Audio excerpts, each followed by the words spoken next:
Perfect. Okay.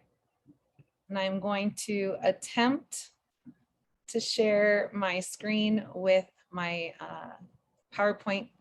This will be the first time that I'm using the PowerPoint, so give me a little bit of grace today.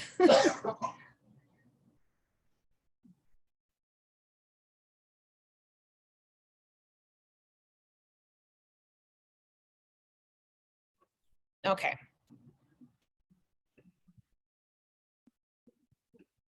Sometimes you just have to call an audible and decide if you're going to use that PowerPoint or not, because it's not loading.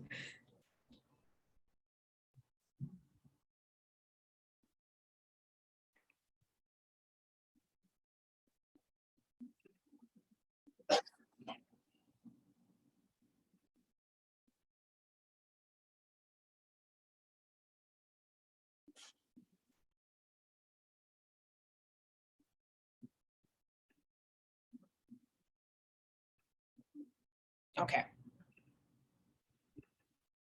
I think I actually got it, guys. Super awesome. Okay. Here we go. So today I will be talking about surrogate compensation and benefits. I want to thank you. This is for SurrogateFirst. That is the agency that I am with. I am an intake director over there and a 3-time surrogate. I have been in the surrogacy field for probably like close to 8 years now. My surrogate babies that I gave birth to are happy with their families, and they are 6, 4, and going to be 2 this year. I am doing an adventure onto a 4th journey, so wish me luck. This will be my 6th pregnancy. I definitely love pregnancy. That's probably something that's really important. You need to love being pregnant to be a surrogate, because there's no money in the world that makes it worth it at all. To deal with all of the shots and the appointments and the pain of pregnancy and delivery. So really making sure that your motivation is to help another family and also to, to go through this pregnancy. I can tell you right now, there has been, I'd say every surrogacy, there's been a different like main reason for me doing it. Whether it's a lesson in life or to just experience it, or this 4th journey is because I love my surrogate family and I've done 2 journeys for them already. And I could not imagine having them have another surrogate. I'm like, I'm healthy, let's do this. So that's kind of where we're at with that. I am starting the live on the other end so that we're working on all of it. So hopefully we can be able to get a hold of as many people and help with that. Now, I do want to say that my knowledge is not the end all be all. I may make mistakes because I am human. So if you have any questions, if you have anything at all that you want to talk about or say, hey, Ashley, that wasn't right, let me know and we can definitely discuss that. You can leave messages through my contact, which is Ashley, ASHLEY, at surrogatefirst.com. Or you can reach us on our Facebook page. We're on TikTok, Instagram. I do have my handles. I'll make sure to add the handles to this webinar that also will be played on YouTube. So all of our webinars that we do load them to our YouTube channel, and that would be under the SurrogateFirst agency. I'll probably add them to the Wheels Fall Off too. So enough of that. And if you're wondering, when I talk about slides and you're on another platform, just know that those would be available on the YouTube video or Facebook Live. We're currently Facebook Living right now. And so definitely reaching out to those. So we'll get started. Introductions. I kind of started that, but I am born and raised in Hawaii. I'm a 3-time surrogate, had 2 biological children, have an amazing bonus daughter. So I have 3 children of my own. They're 27, gonna be 21 and 16, and then the Surro babies, 6, 4, 2, and starting a 4th journey. So I definitely love that. I am a program director over at SurrogateFirst, which is a surrogacy agency. I also try to strive to be a surrogate advocate or an infertility advocate because I got into this due to secondary infertility. I wanted to grow my family. We couldn't, but I was able to complete IVF and help other families. We just didn't grow our family. Reason why I was a surrogate. One, I love pregnancy and birth. So at this point, I've had 5 vaginal births. I have not gotten the shot to the back, the epidural, but I'm not against it at all. And the reason is just I've had quick labors. I've asked for the epidural, but the doctors don't make it in time. And so I've been blessed that way. And that's why I'm a surrogate, because I can help somebody. God gave me big old hips and easy childbirth. I might as well help another family that's in need. I also, it helped compensation, right? So while compensation is not your number one motivator, and that's the reason why we're doing this one, is to talk about compensation and benefits, make sure that you're not getting taken advantage of, but also that you're not taking advantage of the parents too. And so in compensation, it helped me with my college, my student debt, my husband's health. My daughter has some disabilities. It's helped with us with that. My son was going through private school. And so we could pay our bills. This is not something you want to do to like exchange of your job. This does help supplement your income and help you to achieve different goals that you may have with your family. So while it's definitely can't be the first and the most important thing, you definitely want to be able to understand there is a compensation and a benefit. But saying that, and just letting you guys know, there's like shots and long periods of time. So just, it's like pennies to the dollar when you actually work it out, because after you've been screened by an agency, you do medical screening, legal, transfer, pregnancy, recovery, it's a long period of time. So it's definitely a commitment. I do want to share a slide. And if you're wondering about the slides, I'm not that fancy on TikTok Live. So know that Facebook Live has the slides, Zoom, and our YouTube channel does have the slides. I'll put all of that information so you guys can find it. But 53% of surrogates that we surveyed, and we had, a few hundred surrogates that we surveyed, but 53% said that the desire to help a family was number one. They said that, I think number two was 23% said it was their number two reason, and then 23% said it was their number three reason. The next side was compensation for being a surrogate. 32% of surrogates said the number one reason they were a surrogate was for the compensation. 37 said it was their second, and then 30 said it was the third, and then the last one was the desire to bear a child. And that was at 15% as their first reason, 38% as their second, and 44% at their third. So basically 53% said, I'm there to help a family. 32 said, hey, the compensation was there. And then the desire to bear a child. And that's kind of how my line goes. I wanted to help a family. The compensation does help my family, and I love pregnancy. So that's pretty spot on. You can disagree, it's okay. This is just based on a third-party unbiased survey we did, and we had someone else do it so we could get those numbers and be able to help the community. Going through all of that, there's different rates. So whether you were caring for a heterosexual couple or a same-sex couple, and you can see that on the slides. I do want to talk about how we broke down, or I broke down this webinar, and what it was between gestational and traditional. Gestational surrogacy is where you do not carry your own DNA. The gametes come from the parents or from donor egg and sperm. They're created into an embryo, hopefully grown to a 5-day embryo blast or blastocyst. Most are tested for chromosomal abnormalities, and then at that point frozen, and then that's what would be transferred into my uterus or a surrogate's uterus.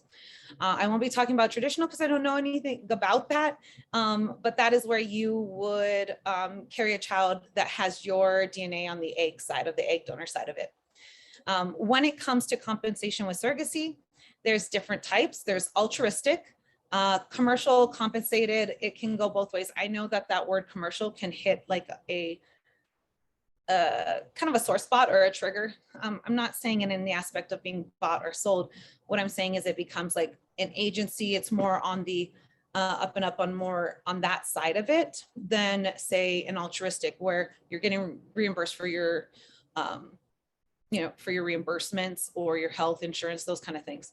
And then there's a surrogacy that's like a combination of both. So maybe you're a low comp surrogate, where you are helping a family, but it's a lower compensation.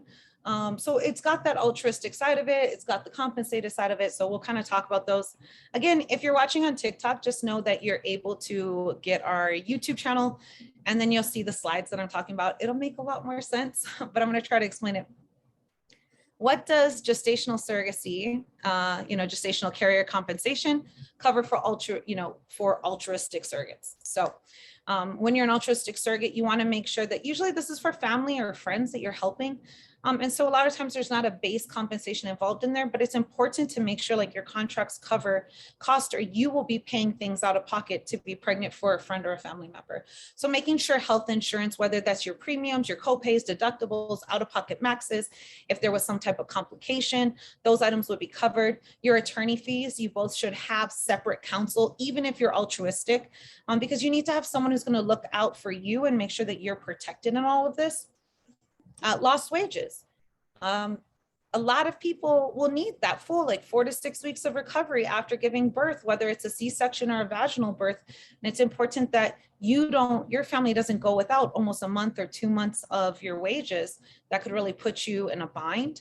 If you were to be put on bed rest, like complications. So what would happen if you were put on bed rest and you weren't getting your lost wages? Your children needed more childcare. You needed someone to help you around the house. So even in the altruistic aspect, you really need to make sure that you're covering yourself for those dangers. And then pregnancy costs, so any of those reimbursements, if it's something that would be a cost for pregnancy, then it should be covered by the parents. Commercial compensation, or more of the gestational carrier package, especially with agencies. Some people doing independent, maybe their compensation packages will look a little bit more like this. But basically it's going to be base compensation. That's compensation for when you are pregnant. So the pain and suffering of pregnancy, reimbursements, and then additional items. Base compensation is payment for pain and suffering during pregnancy. It usually will start at either 1 or 3 times. HCG, which is your pregnancy hormone, the clinic will check between 7 and 12 days after the transfer. Then they'll recheck you to see that your numbers are growing healthy. Heartbeat confirmation, that's another one. That's usually about 4 weeks after transfer, but technically 6 weeks gestation. Or you may have a compensation agreement where your payments, you may get smaller payments for those milestones, and then start your base compensation on the first day of the following month. Always make sure that your compensation is paid out usually between 8 and 10 payments. So starting at the first month, continuing on, you deliver full term, your payments would be, the full amount would be given. You should not have, and again, I don't say a lot of you should not, but you should not have your contract based on a live baby. That's not how it works. That would consider being baby buying. And so make sure that your compensation is stating it's for pain and suffering, or it's, almost like child support of the baby as you're growing baby. So, and then obviously if there was to be a pregnancy loss early in, your payments normally stop. Whatever was paid out is paid out. No more payments are given at that point. And if you deliver usually around 24 to 34 weeks, God forbid, we'd never want that to happen. But you want to make sure your compensation pays you fairly for the amount of times that you were pregnant. And for the time of pregnancy. So at our agency, we do something that's a little bit different. We take your compensation, and if there was to be a delivery that was early, we would take your compensation divided by 40 weeks, and however many weeks you were pregnant is how many weeks you would be compensated for, plus an additional 4 weeks of recovery if that was early. We've been blessed to not have any type of termination reductions, abortions, or early, or late losses is what I meant to say. And so unfortunately fortunately we haven't had to deal with that, but keep that in mind, because something I hear surrogates say a lot, or people who have been pregnant a lot, is that won't happen to me. And you can't think that way, because you are doing this for another family, and we want it to be altruistic. We want it to be because we're trying to help a family, but you also have to make sure that if there's anything catastrophic that occurs, you're protected in the end and your family's protected. It would be heart-wrenching to have something happen to you and you not be able to go back to work and your family go homeless because you can't pay your mortgage. Even though as surrogates we're to be financially stable, the majority of people in the US are living paycheck to paycheck. And so we can cover our bills, but if something was to happen, that could be a big problem. So I just say watch out for that, be aware of that.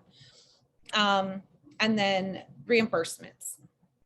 Reimbursements look like medical bills. So maybe your premium, if they're purchasing a plan for you, maybe your premium is included because you already have surrogate friendly insurance. There's not an end all be all or like an absolute on that one. So just understand that it could be different depending. Some agencies will give an additional compensation if you have surrogate friendly insurance. Some will not. It's kind of a thing that you guys can talk about too. So medical, co-pays, deductibles, out-of-pocket maxes that are pregnancy related. If you stub your toe or you fracture your toe, that's not something the parents are going to cover, right? Like you did that, you have to pay your copay or your deductible. Now, if you had kidney issues and that's related to pregnancy, yes, those would be covered. So just, I've seen that sometimes where people don't, we want to make sure you understand that. Legal, parents should always be paying legal. Now that could seem like a weird issue of, is the attorney going to be unbiased? But they do fill out a form that states like, I have no coverage under this attorney. I'm only paying the bill. They are representing the surrogate. So just know that your attorney should be there for you, and it should not be the same as your parents. Lost wages. There will be lost wages. I've been fortunate, I work from home. So with all of my surrogacies, I took like a week off, maybe two, but it's hard to not answer emails and like also get paid for doing TikToks. No, I don't really, I'm not very successful on that. But, I was able to work from home, but it's important to have that backup. So I always have in my contract 4 weeks for a vaginal delivery recovery. That's based on what your opinion is, and what you feel like you're going to need. Put it to where you think you're going to need it. If you don't need it, then you don't take it. Like that's the whole point of reimbursements. If you need them, you request them. If you don't, you don't. Like sometimes people have housekeeping in the 3rd trimester, or they have something that comes into play, or maternity clothes. A lot of times maternity clothes will be a few $100s to cover you. If you don't use all of it, you don't use all of it. Like you could request it if you need it. And then, keep in mind that the average surrogacy costs an intended parent, not including creating embryos, anywhere from $100,000 to $125,000. I'll say that again. The average surrogacy, and if you want to include creating embryos, is going to run parents $125,000 to $150,000. That's insane. So I know that like we hear these numbers and people say, oh, well, my compensation was only X amount of money. But you also have to add on to your compensation probably an additional $15,000 in additional benefits to you. And that's like your lost wages, your maternity, monthly allowances, maternity clothing, like just things like that, they add up quickly, right? Lost wages for appointments, items like that. So just keep that in mind when you're looking through. We always want to be fair to all parties, right? You are growing a human, you are putting a lot of risk on your body. I know that like the flub I carry from the 3 surrogacies is not fun. That's going to be taken care of after this last one and I retire. But for now, I am flubby, but I love my families that I helped. Lost wages, childcare, travel expenses. You should not be paying your travel expenses for like airfare to the clinic for screening or, I'm trying to think, outside monitoring. You should get a mileage reimbursement. Things should be covered in your your monthly allowance that kind of allows for those items. And then we talked about the maternity clothing already. Continuing on to gestational surrogacy and compensation, how does it work? Contingent items, right? So like starting of your medications. So when you do something, then you get compensated, or something happens that's catastrophic, you get compensated, right? So we just want to make sure we go over those. Invasive procedures. There are going to be times when you have to go under an invasive procedure. I've been blessed to not have to go over that or go under that, for the last 3 surrogacies, but it does happen. Make sure something's in place for that. What if there has to be a termination, whether it's your health or it's something that you and the parents have decided based on the child's health? You want to make sure you're compensated for that, because that is pain and suffering. Also help with psychological, if you're going through something, you need to talk to someone. Make sure you have those kind of things in there. Bed rest fee. If you were to go on bed rest, my bed rest is a little different. I don't take a bed rest fee, but here's the truth. My youngest is 16. I don't have any toddlers. They survive without me, and they already have to do chores to do the house. So my parents don't need to pay with that. Plus my husband is amazing and he's retired. So like, I'm not paying him to like, clean the bathroom, or maybe other ways. Just joking. So anyways, transfer fee. A lot of times with the transfer fee, you are going to have that cover kind of like your lost wages or childcare on top of, just going through the actual transfer process. I know Chelsea's on TikTok and I love Chelsea. Jeff's going to see this and totally I'm going to be in trouble for that comment. Optional items, medical, legal clearance. Sometimes people get reimbursed for those different milestones. Self-care or intended parent gifts. I want to say this, and I want to say this like so that everyone understands that wherever you are, those additional gifts that you get, a lot of them, if not the majority or all of them, is not given to you by your agency. The parents make that in their budget. The parents give it to you. One of my biggest pet peeves, and I don't care, you guys can totally throw me to the Facebook wolves, is when I see surrogates saying, oh, well, I get a cruise, or I get, I don't know, I get something, right? So we have health and wellness programs. We have things like that. There's a surrogate retreat that's going to be coming out next year. Those items, those are coming from the parents. I've seen funds for education for children. I've seen all these different things that don't have to do with the surrogacy. Those still come from the parents. So you'll see some things like that. Depending on where you came into different agencies. So obviously, like when I'm talking about a cruise, I'm talking super awesome, like sounds great. We don't have a cruise with our agency, so don't sign up with me thinking I'm giving you a cruise. I'm not. I'm just explaining compensation. But if you want to sign up with us, definitely go to my links in any of my social media profiles, and I would appreciate that because I definitely want to share, education, but I also want to help our families. And for every one surrogate that's qualified, there's probably 10 families waiting. And these aren't families flying around on their private jets. I have teachers and pest controls and accountants. And I mean, you name it, there's parents that are sacrificing. They're refinancing their homes. They're taking out loans. Their parents are helping with their retirement funds, giving that to fund the chance of a grandbaby. So just understand that like there are so many aspects of compensation, and it all ties to the parents. The parents pay the attorneys, the parents pay the agencies, the parents are paying these items. And yes, as a surrogate, we are completely worth being compensated fairly. So let's see. Oh, happiest memories and saddest memories. I thought I'd shoot this in because when we're talking about compensation, talking about surrogacy, we're talking about those things. So a couple happiest moments for me. Happiest moment is watching parents hold their baby for the first time. That continues to keep me from asking these sometimes ridiculous compensations that I'm seeing nowadays. And it's because I've seen the tears and the breakdown of parents when they hold their child after 5 years of failed IVF, or after dozens of miscarriages, or after sacrificing everything and taking several jobs just to be able to go through the IVF process and have a biological child. So I just, that's one of my happiest moments. Another happy moment, I took my whole entire family to China. I did. So if you start talking smack about how my parents helped me, no, we bought our tickets, but we did move into their house for a month and get to love on the babies and see everything. And they were amazing hosts, to have these 5 Americans come on over and ooh and ah over the Chinese culture. Saddest moments, my third journey, my IPs didn't communicate and they didn't really want a relationship, even though they told me one at match meeting. And as an experienced surrogate, I had no warning signs. I thought we were going to be besties like the other groups, the other families, but it happens. So not that this has to do with this webinar, but always go into surrogacy with the understanding you're there to grow a family. And if your family grows in the end, that's a total bonus and benefit, and it's amazing. But don't go into it thinking you're going to have a bestie. Like, I'm awesome and they didn't want to be my friend. So just, there you go. Oh, stayed in touch. So this is kind of cool. So what I've seen with surrogacy is that first time surrogates, we go into it and we're like, oh my God, this is amazing. It's going to be so awesome. It's going to be all new experiences, right?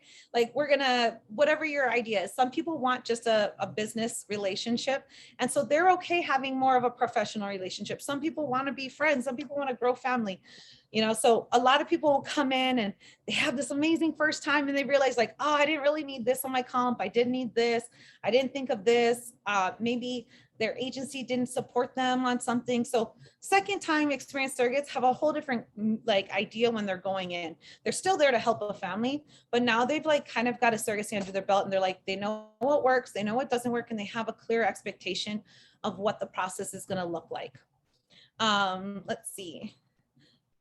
So stayed in touch. Same-sex couples stay in touch with their surrogate 81% of the time. So if you want a higher chance of a relationship with intended parents, go for your dads. We work a lot with our intended fathers from like France, Argentina, domestic intended parents. I actually just came back from Men Having Babies in San Francisco. Amazing group of men. Couple things I've noticed. They allow for more autonomy because they're just like, I don't know what goes on down there. Like, you clearly had kids. We trust you on that one. Two, they understand that origin stories are important for babies. And so not that heterosexual couples don't feel that way, they do. But, you know, our gay dads are more open to sharing that. Like, hey, Auntie Ashley, you know, had a baby. She had you, you know, she grew you in, you know, and Auntie Monica was your egg donor. So like, it's more open. But 60% of surrogates who worked with heterosexual couples, they stay in touch with the family still to this day. And then on the heterosexual couple side, 19% stayed in touch for a long extended period of time. So even on that end, that's almost 80% of parents kept in touch with their surrogates for some either length of time of like long or continuous. And then on the intended father side of it, or our same-sex couples, that was more like 86%. So it's not that big of a difference. Let's see. Okay. Among surrogates, right? So when you're thinking compensation, you also have to think experience. And so among surrogates, do we share experiences together, feelings, challenges, all of those things? And I would say that the agency that I've been with for my last 2 journeys, the support group we have on Facebook, meeting people from different agencies, some of like people that I love and I think are close friends also own agencies. So we're not some like gang like fighting against each other. We actually just want to be like, we want to raise the standard of care in the field altogether. A lot of us do. And so, you know, agencies and your case managers and your friends, I've built lifetime friends of intended parents and surrogates. I also have a small community of sisterhood. We call ourselves Surro Sisters. And even if you were never with my agency or came into contact with me, the minute I find out you've been a surrogate, whether it was good, bad, or ugly, like there's automatically a bond. And I think that's amazing. We're a special type of community that really do care about each other. The majority of us we just want to help with family. And so we also want to connect. Also, make sure an ideal get that community built up, because when we do deliver, we do have feelings, right? And so that's going to be a whole nother webinar. I'm not saying I had PPD and there's no shame in that. I'm not saying that I had depression, but I'm a type A personality and I really killed being a surrogate, and then it's done. And I'm like, no, I got fired from a job I love. So that's it. I'm going to get in trouble because this is like this like live thing, and doing the webinar becomes a distraction, and just gonna be like, that wasn't very professional, but I got all of the information. So what are challenges I see in the surrogate and agencies, you know, in this field as a surrogate and an agency employee? And this is my last slide. One is I see we're losing, and I fear we're losing the altruistic side of surrogacy. I believe we should all be fairly compensated. I believe that we should make the decision on what that compensation looks like. But at this moment, we are having compensations the highest I've ever seen, and the inflation rate is insane. I'm probably seeing like a 150% increase from when I first started. And so I think really we need to look at it as surrogates and really make a decision of what is it worth for us to be surrogates and go through this risk of pregnancy and go through this and serve a family in this manner, and what does that fairly compensation look like?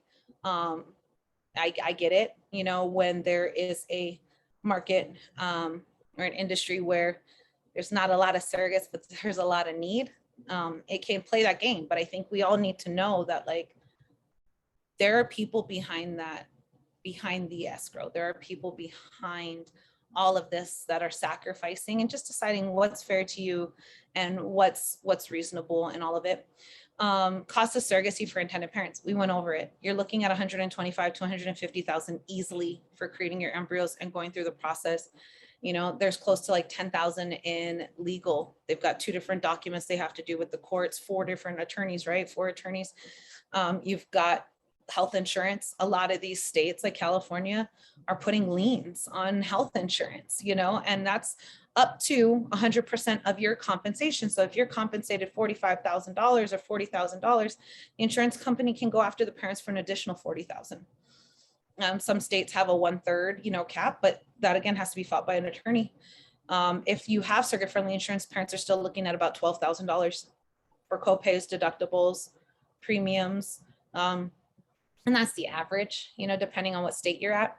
The other item is the pandemic, right? So like something I see that's a challenge is being vaccinated or unvaccinated, or having people that are vaccinated and then now they're requesting, I think everyone's on like a second or third booster.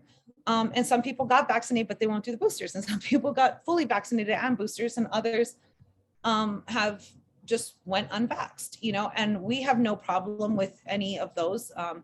As a surrogacy agency, we're not medical doctors. And so we believe that you should be able to make your own choice on that.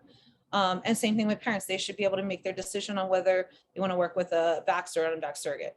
I won't get into the whole politics of that. I don't mess around with it. And then the other side is I've seen a challenge is the advertising versus reality.